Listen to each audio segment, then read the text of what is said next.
so in love with you. Welcome back to Real Estate Mindset. Today's video is going to be absolutely bonkers. Now, the data is in and hell is coming for the housing market. Now, that may be difficult for some people to notice, especially when we see headlines like this from Black Knight stating that home prices hit new record highs in 60% of the major markets as annual growth rate rises, boosting homeowner equity levels. So it's a little confusing, especially when we add this. Home builder stocks surge to new highs. Home builder stocks collectively advanced 29% so far in 2023. And you guys, if that headline wasn't bad enough, take a look at this. JP Morgan raises US economic growth estimate and no longer expects a recession in 2023. And on top of that, the US housing market recovers nearly $3 trillion it lost, hitting record $47 trillion in total value. Those headlines make it appear as if everything's okay in the housing market and that you should just buy an overvalued house. And I'm here to tell you guys that those headlines are only there to create a narrative to continue to get you to purchase real estate. The reality is there is a powerful rebound in home values this year. And I'm saying as a result of that rebound in values, there will be hell to pay. These articles will refuse to cover these counties right here. I'm just looking at the Bay Area in California. You guys, there are certain counties like San Francisco that are down year over year 17.9%, and other places like Napa down 15.2%. Many places in California right now are experiencing a massive meltdown in prices. But say you don't agree because your metro area is not crashing. Fine, don't listen to me, but at the very least, you guys, listen to the people that are currently buying in 2023. And you can see with this article, 93% of homeowners have regrets about purchasing a house in 2023. Again, almost every single home buyer, almost in 2023, regrets buying. What does that tell you? When we scroll down to look at the 6 reasons why, look at the reasons. Number 1, home requires too much maintenance, or rather they can't afford it. Number 2, I bought too quickly, so they rushed the process. Number 3, I can't afford it. I spent too much money. Number 4, interest rate was too high. Again, I can't afford it. Number 5, I bought a fixer-upper. I can't afford to fix it up. Number 6, 23% of home buyers that were surveyed in 2023 felt that they were pressured into making an offer. Almost every reason was a result of unaffordability, and we can really see unaffordability in this chart here titled the National Payment to Income Ratio. Now that blue line represents the payment to income ratio, but I also want to point out that it's actually much higher than what it's showing here at 36.4%.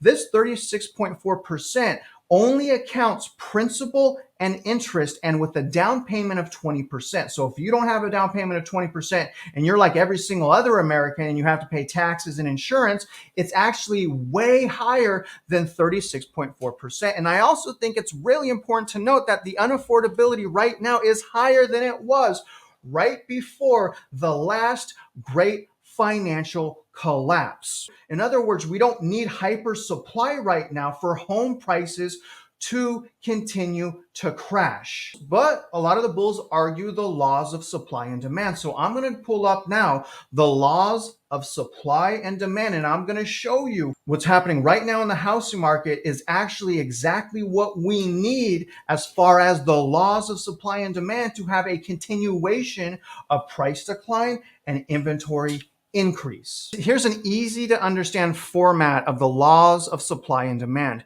And really what I want to point out is we are now, okay, it took us about 4 months, but we are now on the second tier, which essentially is saying that supply right now is remaining unchanged. Pretty much every person knows that inventory this year was flatlined pretty much the entire year. However, recently demand has actually started decreasing and decreasing rapidly.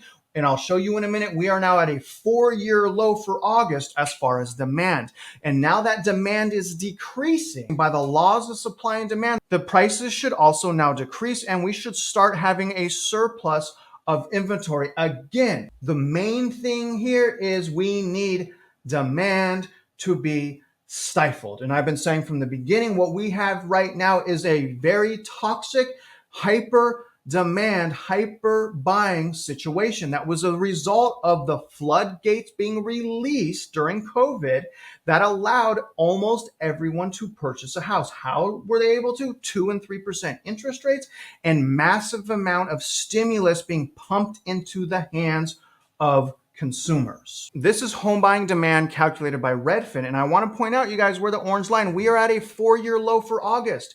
We are 5% negative year over year. So we have almost more inventory than we've had in 4 years. And the demand is a 4-year low as well for August. So again, what we will start seeing, especially when we add the massive increases of interest rates, we will start seeing prices go down right now. And we can see this starting when we look at this data set. Listings that had price cuts were currently at 6.1%. We are almost at a 4-year high. You can see we're almost above that red line.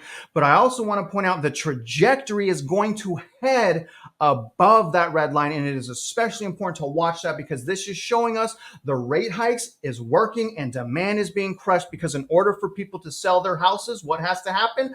Prices have to go down. And we see that looking at the 6.1% of homes with price cuts. So there's a lot of craziness going on right now in the economy and in the housing market. But one thing that I want to add to everything that we just mentioned, which could possibly be the straw that breaks the camel's back, is the school loan payments that are due within 2 months. And actually, you guys, interest starts in 2 weeks. Interest starts accumulating in September, with the first payments being due in October. Again, less than 2 months away. And you guys can see that here. Student loan payments to restart soon. If y'all don't think it's important to note that school loans are starting, understand that there's almost $1.8 trillion in school loan debts. And the average person is going to be paying $350 extra per month. Now, the astonishing thing is so many people are living paycheck to paycheck right now. That minor $350 increase a month is going to devastate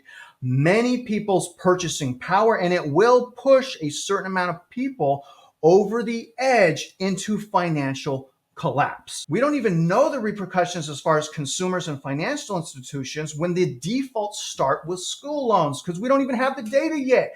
But when those school loans start, we're going to start really feeling that pain. And we don't even feel the pain barely at all right now because we don't have the job loss. We're not in recession yet. The massive increase in interest rates, the fact that the Federal Reserve essentially doubled interest rates in less than a year, caused failures in our financial institutions. And that's exactly why we saw those bank runs. Essentially, by doing that, it cripples the market, the financial markets, the economy in whole. The thing is, guys, it just takes time for the economy and for the consumer to feel that. But remember where we were at with interest rates. Now, this is a 30-year fixed rate average. This is only going back 10 years, but you guys can see this skyrocketed. And when interest rates skyrocket like this, essentially going from 3.1% all the way up to over 7%, people cannot prepare for this shock. So what this is doing is not only hurting consumers, it's making it way less profitable to be a bank. And honestly, guys, it's kind of ridiculous when I hear people say my first rate was 10%, because when rates were double digit, what was the median sales price? $60,000. So you really can't compare double digit interest rates when homes were only $60,000, because the median sales price right now, you guys, is over $400,000. There are some people right now that are not in a perfect situation that are already getting 8% mortgage rates. And the odds are, you guys, in order for the yield curve to reinvert, the 10-year is going to go up. I suspect that the 10-year is going to go up for the remaining part of this year. And I do believe that mortgage rates for the average person will be in the 8% this year, which will be an additional crippling blow to the housing market. Because what else is going to happen towards the end of this year, you guys? Remember all those people that purchase houses on the buy down rates? Guess what? Those rates are now fully starting to adjust. So these homeowners that had these teaser rates are really starting to feel the reality of just how unaffordable and toxic homeownership is. In this video, we got to talk about inventory because inventory is especially important. Now, active inventory as far as from July is sitting at 646,000. Now, honestly, guys, we basically need double that. If we had double the amount of inventory right now, the price crashes would probably have already accelerated past the price crashing in 2008 and 2009. But we just, from a historical level of existing homes, do not have enough inventory. But I want to point out that it has been going up. Unfortunately, though, year over year, for the first time in a while, it has gone down on a year over year basis. But here's the thing, you guys, there's more than just inventory at play here. There's also unaffordability and massive equity run up. In other words, it's not just about supply and demand. And I'm going to show you that right now by showing you guys metro areas that have massive decreases of inventory, yet they still have prices plummeting. Again, inventory is shooting down, and so are prices. That breaks the law of supply and demand. Let me show you. I'm going to start with Phoenix, you guys. This is active listings in Phoenix. Now, I'm going to point out right now, Phoenix is down for active listings 37.8% year over year. That is a huge, you guys, humongous reduction of active listings and inventory. Therefore, because of that massive reduction of inventory, people are buying right now, right? Is that what that represents? Therefore, median sales price should be shooting up, right? The law of supply and demand says we lost 37% of inventory, so prices are going to be shooting up. So let's see how much Phoenix has rebounded. And when we look at median sales price, we can see immediately that Phoenix isn't even on the year over year appreciation list. Phoenix is still down 4% year over year. So even with a 37% reduction in active listings, Phoenix still can't get above the year over year price decline list. In fact, you guys, when we look at the peak, which was right here in June of 2022, Phoenix is down right now over 7% from peak. Do y'all see that? And at best, median sales price has been sideways the whole time. So again, even with the 37% reduction, still on the year over year price decline list, and actually values have gone down. Do y'all see that? From here to here, values have gone down in the face of a massive reduction of active listings. Let's hop over to California. Let me show you guys San Francisco. And I'm going to tell you guys right now, if you guys are listening to any YouTubers, specifically in Northern California, and they're saying there's absolutely no risk, there's no crash, you know that they're lying to you. They have a financial interest, and they do not want to talk about the fact that San Francisco, for example, is down in inventory 23%. In fact, San Francisco has been down in inventory for the entire year. So inventory has been lower the entire year in San Francisco. Therefore, prices should rebound. Prices should be going through the roof because, quite frankly, there's just not enough listings, right? Wrong. Because remember what else is at play here. Massive equity run-up, breaking fundamentals that is not sustainable, and overwhelming unaffordability. Those are the primary factors right now. Let me show you. Even though inventory is down 24%, look at this massive decline in median sales price in San Francisco. I mean, this is straight down. So again, what I'm saying is what we see in San Francisco is the less inventory, the more prices go down, which is the exact opposite of the laws of supply and demand, which means there's a lot more at play here. Even though I'm not saying we don't need more inventory, we do. But look at San Francisco, 24% under active listings, and it's down 6%. And if we look at the peak is all the way up here.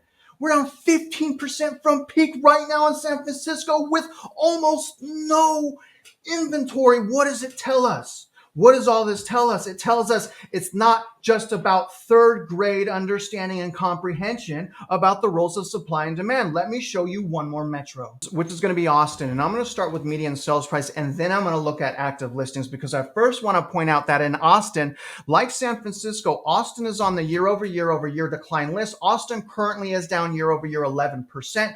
But shockingly, you guys, and listen to what I just said right now, from peak, Austin's down 18%.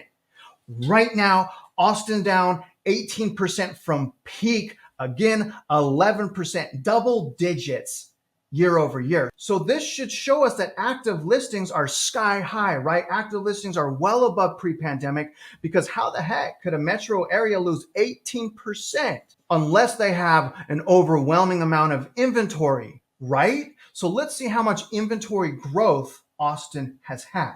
Well, I'm sorry, Bulls, but actually Austin is down 2.7% in inventory. Again, listen to me. Austin does not have more inventory year over year.